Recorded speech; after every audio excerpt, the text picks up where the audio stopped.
Hi everyone, it's Mrs. Hanson here. I've been asked to work an ALEKS problem, and I thought it would be easiest to just do a quick video instead of try to type out the answer. This comes from our ALEKS homework in Module 4, Weak Acids and Weak Bases. We are given some data about weak acids, specifically nitrous and hydrofluoric, with their Ka value, and we're also given some information about Kb values for some weak bases, ammonia and pyridine. Using this data, we're to rank the following solutions in order of an increasing pH. In other words, the first number 1 choice would go next to the solution that will have the lowest pH, which means that it's most acidic. Number 2 next to the solution that would be less acidic, all the way up to number 4, who's the most basic. So thinking about the lowest pH to the highest pH, the strongest acid to the strongest base. Let's take a look at these salts. Notice that these are all salts. In other words, they are the product of an acid-base neutralization. Just to clarify, we know the pattern that says when an acid reacts with a base, they neutralize one another by forming a salt and water. Now, I like to write water, as you recall, as HOH, separating it into its 2 ions, equal part acid ion, equal part base ion. That way, when I look at the salt that is formed, I can predict the parent acid and the parent base that was neutralized to form that salt. For example, in the first row of that, we see ammonium bromide, NH4Br, ammonium bromide. That means that the parent acid that was used to form that salt was HBr, hydrobromic acid. And it means that the parent base that was used was ammonium hydroxide.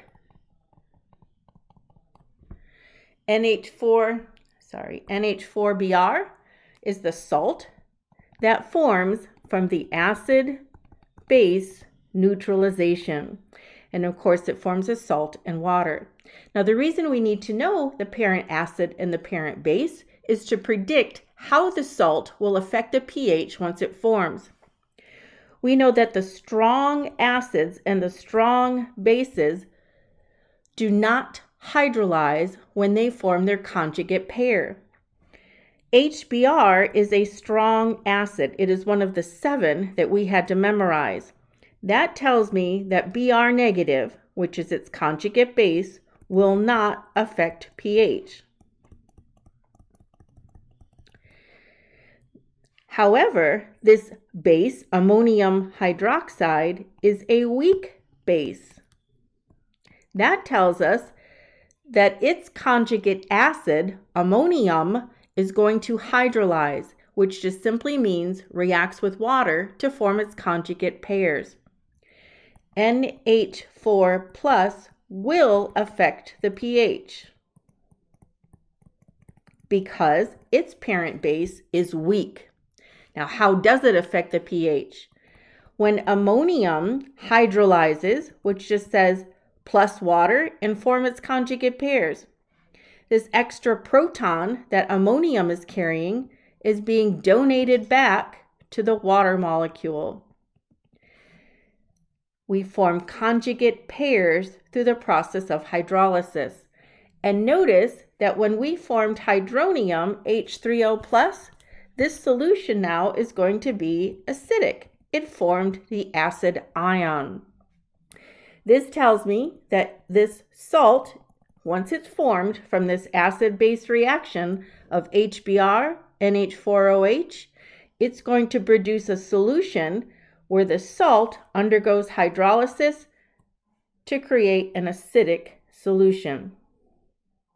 So right now I'm just going to tabulate NH4Br is going to be acidic. Here is our next salt, Ki, potassium iodide.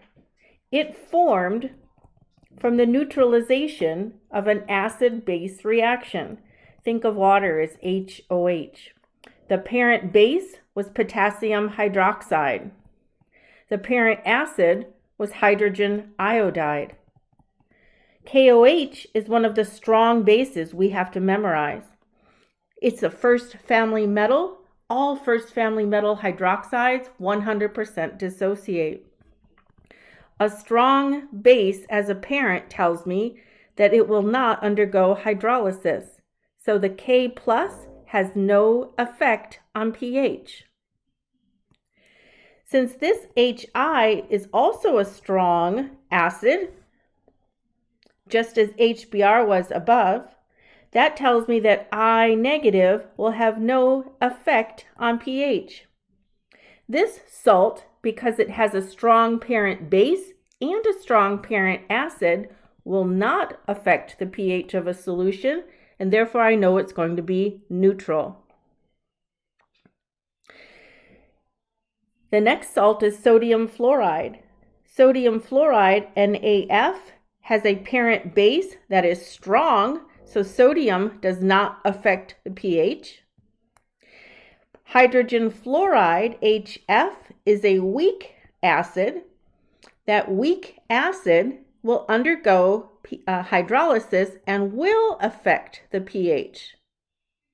Let's take a look at how it does so.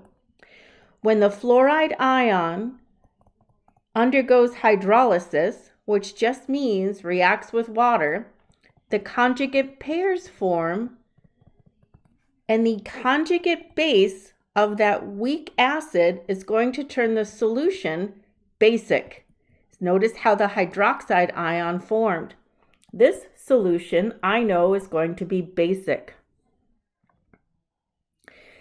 The last one we have is pyridine chloride.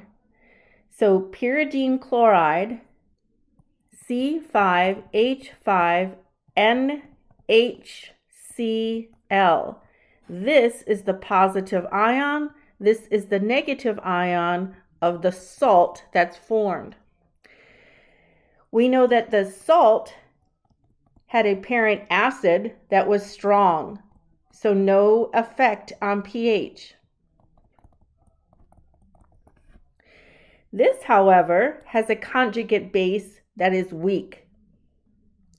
And notice right up here, the pyridine is listed as a weak base, so we know that it's a weak base, which simply tells us that C5H5NH+, when it undergoes hydrolysis, is going to transfer a proton, this proton here, and give it back to the water, forming pyridine.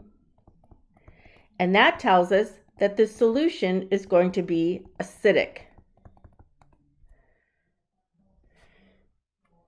Here we know the solution is acidic because the first cation has a parent that is a weak base. So all of that really is review. It's an opportunity to just really highlight what hydrolysis of salts are all about. We now know that the first solution and the last solution are both acidic. We know that the neutral solution will have a pH of 7, and we know the most basic solution will be sodium fluoride. How can we tell the difference between these two? Number 1, ammonium bromide, and number 4, pyridine chloride. That's when we need the Kb values. Remember, they turned the solution acidic, so you technically need the Kas to compare. But remember, the stronger the base, the weaker its conjugate acid. Ammonia is the stronger base. How do I know that? Oh, because it's a tiny number, but yet it is still a larger number as compared to pyridine. The stronger base means that this is the weaker acid. Here, pyridine, this is the weaker base compared to ammonia. Therefore, it's the stronger acid.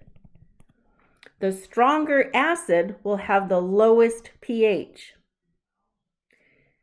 Then I would rank ammonium bromide, who is also acidic, but not so much as the first one we talked about, pyridine chloride. The neutral solution would be ranked third, and the basic solution ranked last. I hope you found this tutorial helpful.